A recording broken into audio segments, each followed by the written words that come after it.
Hello viewers, ముందుగా మీ అందరికీ happy Ugadi. పండగ అనగానే మనం ఫస్ట్ హౌస్ అంతా క్లీన్ చేసుకొని పొద్దున్నే ఫ్రెష్ అయ్యి పూజకి కావాల్సినవన్నీ అరేంజ్ చేసుకుంటాం కదా. ఇంకా నేను కూడా ఇక్కడ పొద్దున్నే లెగిసి పూజ సామాన్లన్నీ క్లీన్ చేసుకొని గుమ్మాలకి పసుపు కుంకుమలతో అలంకరించుకొని గుమ్మం పైన ఇలా బియ్యపు పిండితో చిన్న ముగ్గు వేసుకున్నాను. స్టవ్ని కూడా ఇలా నీట్గా వాష్ చేసుకొని పసుపు బొట్లు పెట్టుకున్నాను.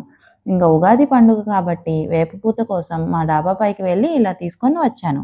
మామిడాకులు కూడా ఇలా తెంపుకొని గుమ్మాలకి దేవుడికి దగ్గర అలంకరించుకున్నాను.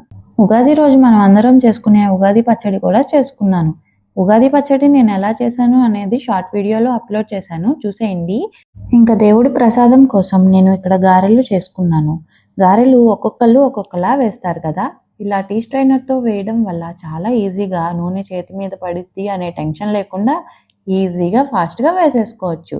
ఇంకా స్వీట్ కోసం నేను ఇక్కడ సింపుల్గా సేమియా కేసర్ అయితే చేస్తున్నాను. సేమియా కేసర్లో 1 కప్ సేమియాకి 1.5 cup water and 3/4 cup sugar or బెల్లం వేసి పర్ఫెక్ట్గా ఇలా మిక్స్ చేసుకుంటూ ఉంటే పొడి పొడిగా వస్తాయి. ఇంకా నేను ఇవన్నీ చేస్తూ ఈలోపు పూజ దగ్గర కూడా అంతా సిద్ధం చేసుకుంటున్నాను. ఇంకా మా పిల్లలు కూడా నిద్ర లెగిస్తే వాళ్ళని కూడా రెడీ చేసి సింపుల్గా ఇలా టిఫిన్ అయితే పెట్టేశాను. ఇంకా వాళ్ళు కూడా కబుర్లు చెప్పుకుంటూ అటు ఇటు తిరుగుతూ ఉన్నారు. ఇంకా వాళ్ళకి టిఫిన్ పెట్టేసి వచ్చి నేను ఇక్కడ పూజనైతే చేసేసుకున్నాను. మా ఇంట్లో అయితే ఇలా ఉగాదిని సింపుల్గా చేసుకున్నాం. మరి మీరు ఉగాదిని ఎలా సెలబ్రేట్ చేసుకున్నారు? కామెంట్ చేసేయండి. వీడియో ఇంతవరకు చూసినందుకు థ్యాంక్ యూ సో మచ్ అండి. Please like, share and subscribe to my channel.